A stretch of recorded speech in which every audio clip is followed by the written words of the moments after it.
Oi pessoal, tudo bem com vocês? Eu sou a Ana do canal Literariana e hoje nós vamos para mais um vídeo para falar de um livro que não é muito comentado aqui no Brasil, quase ninguém conhece, a não ser quem de fato gosta de história, estuda história, é historiador e nos traz algumas reflexões. Bom, vamos lá. O livro que eu trouxe hoje pra gente conversar um pouquinho é Enterre Meu Coração na Curva do Rio, do Dee Brown. Sim, um livro que vai nos trazer a temática da Marcha para o Oeste, lá nos Estados Unidos, só que sob o ponto de vista dos nativos americanos, né? Os povos indígenas americanos, os povos originários norte-americanos. E é através deles que nós vamos aprender um pouquinho sobre essa parte da história dos Estados Unidos. Bom, é importante a gente falar que o Dee Brown, ele não é oficialmente um historiador, ele era bibliotecário. Só que ele se interessava tanto pelo assunto dos nativos norte-americanos e sobre toda a polêmica em torno da marcha para o oeste, o que isso resultou no extermínio desses povos, que ele dedicou praticamente a vida inteira dele a estudar essa temática. Tá? Ele se especializou nisso e é por isso que, mesmo ele não sendo historiador formado, ele é considerado por muitos como um dos maiores especialistas nessa parte da história norte-americana. O interessante do livro é que ele já de antemão ele traz uma frase que ele gera muito impacto para quem é daqueles que compra o livro pela capa. Né? Ele vem escrito aqui atrás o mais pungente relato da agonia de uma raça. Sim, porque aqui nós vamos ter relatos dos povos indígenas falando sobre qual foi a visão deles do que aconteceu durante o período de marcha para o oeste, que é tão romantizado, né? Pelos norte-americanos, é algo que eles gostam tanto de se vangloriar, né? Aquele período onde eles desbravaram o oeste, o período onde eles descobriram novas riquezas e novas terras. Só que eles se esquecem de comentar muitas vezes que durante esse processo todo eles dizimaram muitos povos que constituíam, que moravam naquelas regiões, tá? Então, nesse livro, ele vai trazer isso de uma forma muito direta e através até mesmo de cartas e documentos escritos por povos indígenas, por indígenas daquela época. Então, torna isso muito palpável e aproxima o leitor do que, de fato, o livro quer transmitir. Na época que esse livro foi lançado, ele se tornou um sucesso de vendas imediato lá nos Estados Unidos. Por quê? Porque era uma época onde o povo americano, norte-americano, eles estavam muito abertos a receber esse tipo de informação. Porque eles estavam naquele dilema vivendo a guerra do Vietnã, né? Onde durante esse período de guerra o país inteiro ele estava borbulhando em protestos das pessoas contra o que o governo norte-americano estava fazendo no Vietnã. Então eles estavam vivendo esse período. Junto a isso também foi aquele período onde teve o boom dos Panteras Negras, né? Então tinha também a questão racial muito em pauta em noticiários, em jornais, na televisão, no rádio, lá nos Estados Unidos. E foi justamente nesse período que o livro foi lançado. Então ele trouxe também a questão indígena para todas essas pautas que já estavam sendo muito comentadas. Então grande parte do seu sucesso se deu por isso, tá? Então é muito interessante a gente ver como o autor também ele soube usar esse momento propício, que ele viu que seria uma temática bem aceita pela população.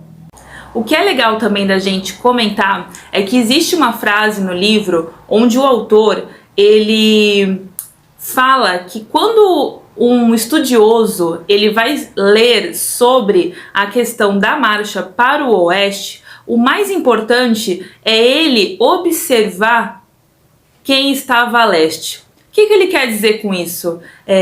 O povo branco, ao desbravar, né, as novas terras, ao marchar para o oeste em busca do ouro, em busca de riqueza, em busca de expansão territorial, em busca do destino manifesto, né, que era tão comentado e que a gente vê em diversos filmes, né, de faroeste, ele mostra, né, que isso tudo não trouxe só coisas positivas.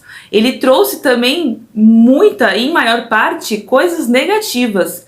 Porque ocorreu durante esse processo a dizimação de diversos povos e etnias que hoje não existem mais, né? Hoje em dia são absurdamente reduzidas as reservas indígenas que existem nos Estados Unidos. É raríssimo você encontrar populações ou locais, bairros, cidades, onde eles tenham essa cultura, né, onde eles preservem a cultura do que eram os povos originários ali do país. Então ele tenta mostrar como essa tal expansão, né, que é romantizada, ela trouxe fatores extremamente negativos para o país e para a cultura do país, né? Porque isso é muito importante. E o melhor, né? O melhor entre aspas, né? Mas nós, como brasileiros, e tendo vivido isso aqui no Brasil, com a dizimação também dos povos indígenas que aqui habitavam quando da chegada do europeu, a gente consegue se aproximar muito do que está escrito aqui. Porque conforme você vai lendo os relatos, as cartas do que o Dee Brown trouxe no livro, você consegue visualizar perfeitamente que aqui no Brasil isso ocorreu também. E por mais que não seja noticiado, né, porque o brasileiro ele teve ao longo da sua história aquela mania de falar que o brasileiro ele teve uma formação hospitaleira, né? Ele conseguiu conciliar as três matizes, né? O índio, o negro e o branco de forma harmoniosa. Isso é tudo balela. Mas hoje em dia, isso está sendo desmistificado. A gente sabe que não foi dessa forma que ocorreu, né? Que do mesmo jeito que nós tivemos um extremo processo de escravidão negra no nosso país, nós também tivemos a mesma coisa com os povos indígenas, né? Com os povos originários. E você lê isso daqui, você lê esses relatos, é você sentir na pele o que foi vivido aqui também. É você ver que isso aconteceu aqui e que não existe esses relatos. Porque o Dee Brown ele deu muita sorte de conseguir materiais, né, por escritos, né, ou digamos mais assim oficiais, para ele poder basear o seu livro. Já aqui no Brasil, muito do que aconteceu não foi relatado, né? Ou então era relatado no boca a boca, então se perdeu. E muitas vezes, dentro desse ambiente acadêmico da história, você acaba não dando valor a essa cultura, né, que se passa através do boca a boca e sem ter um documento formalizado. Coisa que também vem mudando gradativamente, ainda bem, mas que ainda está um pouco ali barrada, né, em conceitos.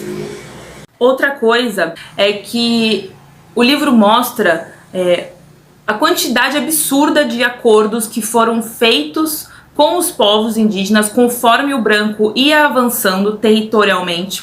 Ele formalizava acordos, só que sempre de forma não oficial, até mesmo porque muitas vezes os índios não sabiam falar o inglês, então não entendiam, né, o que estava sendo posto ali para eles, o que estava sendo mostrado.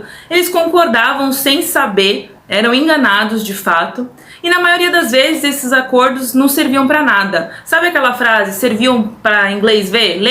para inglês ver? Então, foi mais ou menos isso que aconteceu lá. Eles existiam só para mostrar um pedaço de papel pro índio que não entendia nada do que estava escrito ali, mas que no final ele era um acordo que era quebrado, tá? E existe também uma questão onde eles falavam assim, conforme eles iam avançando e vendo reservas indígenas que eles mesmos nomeavam, né? O branco chegava e tirava o índio daquela terra e falava, não, você vai ficar naquela ali que é um território indígena. Aí depois de um tempo ele parava para pensar e falava, nossa, mas eu deixei tanta terra para aqueles animais? Porque sim, os índios, eles não eram vistos como seres humanos, eles eram vistos como animais. E aí ele parava para pensar, eu deixei tanta terra para aqueles animais? Aí ele ia lá, quebrava o próprio acordo que ele tinha feito e diminuía mais ainda aquela extensão de terra que era uma reserva indígena. E diminuía, avançava. Chegava ali, ele quebrava o acordo de novo e diminuía mais uma vez a terra, até que praticamente não existissem mais reservas de indígenas e os povos por si só estavam praticamente todos dizimados. Bom, eu indico demais a leitura desse livro. Ele é extremamente enriquecedor, mas na mesma medida que ele é enriquecedor, ele é extremamente revoltante. Tem que ter estômago para ler, tem que ter coragem para ler, porque ele vai trazer diversas informações que são tristes, dolorosas e mexe muito com a gente saber que isso não aconteceu só nos Estados Unidos, não aconteceu só no Brasil, não aconteceu só na Austrália com os povos de lá, aconteceu em diversos locais do mundo, com essa mania de alguns quererem ser maiores e melhores e se julgarem superiores do que outros, tá? O livro é muito bom, ele tem uma linguagem um pouco difícil, ele tem uma escrita, até mesmo por não ser um livro atual, ele é um pouco difícil de ler e ele traz muita terminologia indígena, ele traz nomes um pouco complicados de se ler, mas assim, o contexto final vale muito a pena e ele será muito enriquecedor para vocês. E eu queria trazer uma frase que eu li nele que me marcou demais. Eu acho que foi a frase que mais marcou e que vai refletir bem o que será a leitura de Enterre Meu Coração na Curva do Rio para vocês. Bom, vamos lá. Os brancos só contaram um lado. Contaram o que lhes agradava. Contaram muita coisa que não é verdade. Só as melhores ações deles, só as piores ações dos índios. Foi o que o homem branco contou.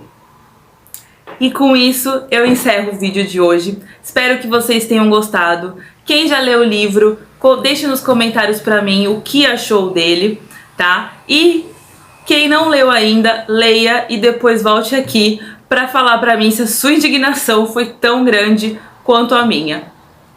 Um beijo, pessoal, e até o próximo vídeo.